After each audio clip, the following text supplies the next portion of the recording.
फाइमा की कॉल पर Delhi medical association और दिल्ली के अलग अलग अस्पतालों के रेजिडेंट डॉक्टर की एसोसिएशन लेडी हार्डिंग अस्पताल पर इस वक्त प्रोटेस्ट कर रहे हैं। इनको विरोध प्रदर्शन जताने के लिए जंतर मंतर तक प्रोटेस्ट मार्च जो है वो निकालना था, लेकिन उससे पहले दिल्ली पुलिस ने जो है वो यहां पर लेडी हार्डिंग पर इन डॉक्टर्स को जो है वो रोक दिया है और अब जो डॉक्टर्स हैं वो यहाँ पर जो लेडी हार्डिंग अस्पताल है उसके परिसर के अंदर ही बैठ गए हैं और इनके हाथों में प्ले कार्ड जो है वो आप देख सकते हैं यहाँ पर, और प्ले कार्ड के साथ जो है वो नारेबाजी यहाँ पर हो रही है कि वी वांट जस्टिस के नारे जो है वो यहाँ पर लगाए जा रहे हैं।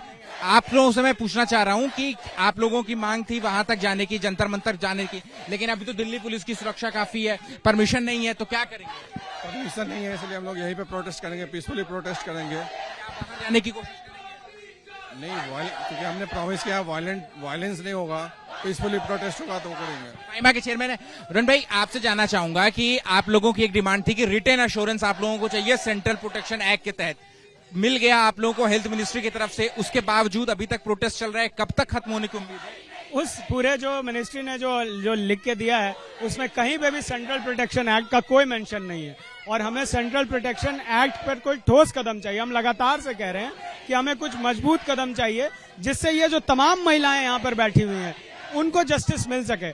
हमारा यही अधिकार है कि जब कोई लड़की किसी और शहर से एक सरकारी अस्पताल में नाइट ड्यूटी करने आती है तो सरकार की ये जिम्मेदारी बनती है, चाहे वो कश्मीर में हो या कन्याकुमारी में सरकारी अस्पताल हो, उनको हमें सेंट्रली सिक्योरिटी देना। अगर हम सुरक्षा नहीं दे सकते हैं तो ये सारे अस्पतालों को बंद कर देना चाहिए।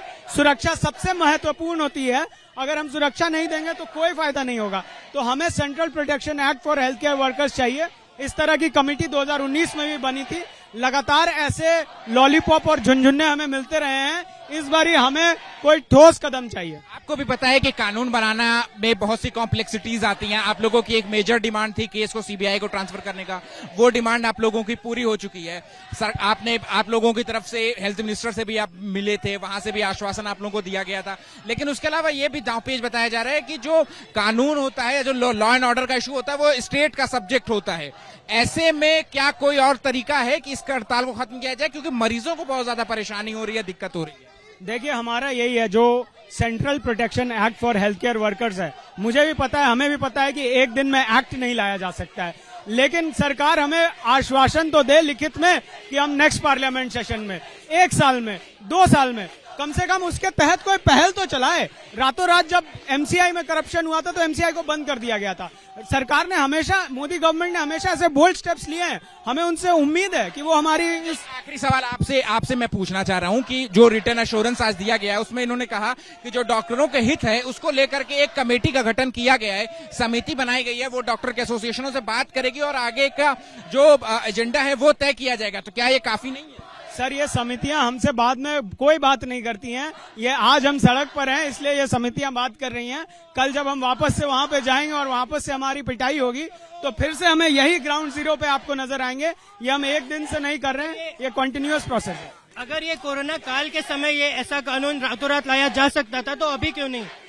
और मतलब अभी भी जब पार्लियामेंट में ये सवाल आया था कि डॉक्टर्स के लिए मतलब कई सांसदों ने उठाया था कि एक विशेष कानून होना चाहिए, तो उस समय भी सरकार ने बोला कि भारतीय न्याय संहिता में तमाम कानून। आपको ये भी तो पता होगा ना कि मरीजों को इससे बहुत ज्यादा परेशानियां हो रही हैं, जो जिनको कई महीनों सालों बाद अपॉइंटमेंट मिला था उनको वो आ रहे हैं इलाज कराने के लिए, जान पर अब बन रही है।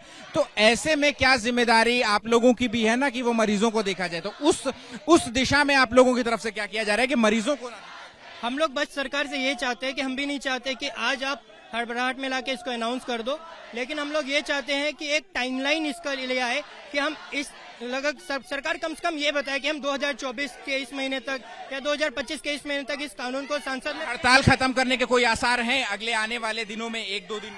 अगर सरकार, जैसे हेल्थ मिनिस्ट्री ने आज नोटिफिकेशन निकाला, कायदे से ये होम मिनिस्ट्री को अगर कोई कानून बनाना है तो ये नोटिफिकेशन होम मिनिस्ट्री से आना चाहिए। तो हम लोग की यही गुजारिश है, अगर होम मिनिस्ट्री से कोई इसको लेके एक रोड मैप पेश होता है तो जरूर सभी रेसिडेंट डॉक्टर्स इसके लिए जरूर एग्री करेंगे। आप ये देख रहे हो, ऐसा नहीं है कि हम काम नहीं करके हम अपनी छुट्टियां मना रहे हैं, हम घर में बैठे, हम सड़क पे लड़ाई कर रहे हैं और हम ये लड़ाई तब तक जारी रखेंगे जब तक ये जेन्युइन डिमांड जो है वर्क प्लेस सेफ्टी की ये तब पूरी है। और आपने जो बताया कि सरकार ने एश्योरेंस दिया, एश्योरेंस में कहीं ये इस बात का जिक्र नहीं है कि सीपीए के बारे में कोई जिक्र नहीं है।